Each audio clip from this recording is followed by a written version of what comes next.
All right, and I'm alive again, and let's go back to whatever I was doing. So I'm going to share my screen, and we're going to keep going on cloning color switch using Unity.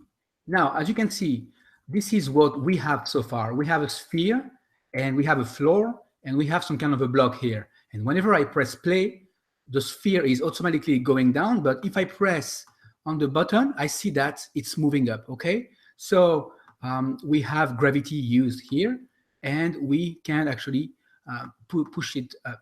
Now, it's going down a little bit too slow, so I can add some gravity to this to make it better, but these are just tweaks that we can do later on, so we don't really have to do it now. But just for the sake of it, I'm going to do a gravity scale of 1.5, and now things are going to go down a little bit faster. That's one way to do this. As you can, oh yeah, it looks a lot better already. Another way to do it also is to play with the mass. But anyway, so the next thing we want to do is introduce colors to this. Now, right now, the sphere is all white, but in the game, the sphere is never just white. It's either blue, yellow, purple, green, or orange, or things like that. So we need to work on the colors. Now, if I select the sphere, I see that the sphere has a sprite renderer. So I can just click on the color of the sprite renderer and change this to any color, and the sphere changes color automatically. So it's exactly what we need. So I need to play with the color here. All right. And something else I could do is play with the colors of the objects that are around, such as, let's say, the rectangle here. I can take the sprite renderer and change the color as well. So I can easily do that. However, there's one problem here, is that I don't know which color I can use or not. So I'm going to need to be able to create some kind of an array or collection of colors to be used, and these colors should randomly be selected. But before even doing so, let me change the background color from this bluish color to a black color so that it's easier to see. And in order to do so, I need to go to the settings, probably of the camera.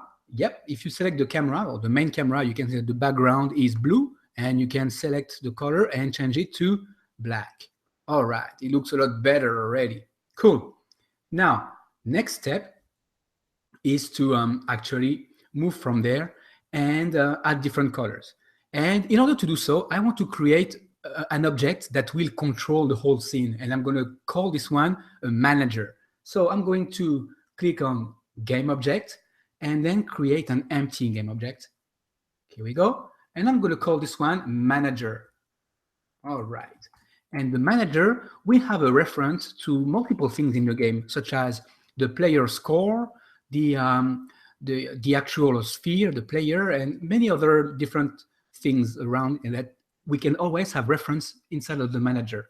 So I'm going to click Add Component on the manager and add a new script. So I'm going to click on New Script, and I'm going to name this one Manager References, so that it keeps all the references, and create and add. Here we go. Now I'm going to double click on the manager references, and all the way up top, I'm going to add a reference to the sphere, which is the main player. Public, game object, and that would be the sphere. So player, sphere. Okay, so that's how I'm going to reference the sphere. All right. Or player circle, it's up to you. I'm going to save that. And now I'm going to assign it. So it's going to appear right here in the player sphere under the player manager references. And I'm going to take the sphere and drag and drop it inside of the manager reference player sphere. There, now we have access to it. And the next step I want to do is create a list of different colors that can be used. And I can do this inside of the player sphere. And I can do it right here inside of the game, right below the game object that we just created. And that's going to be an array of colors. Public, game object, and then I'm going to call this one array of colors, for example, or just colors. These are the colors that can be used within the game. And to make sure it's an array, I have to open and close the brackets. Okay, now I can save this. And if I go back to Unity, I will see the reference to it that appears. Here we go, colors. I'm going to open it and put a size of, let's say, 5, so that I have 5 different colors. All right, so this has 5 elements because these are game objects, but that's not what I want. I don't want game objects, I want colors. So I'm going to change game object to colors. And here we can type, I believe it's just color. There we go. Public color, colors. Now I can save this. And the beauty of Unity is that by doing this, this will change to colors. And I can actually pick the colors that I want. Okay, so I'm going to click on the first one, the color picker, and I'm going to select a new color. I'm going to go, and the first one will be completely red. Okay, so all the way 25500, that's red. The second color that I'm going to take, it's going to be yellow. I'm going to select a yellowish color. That's good.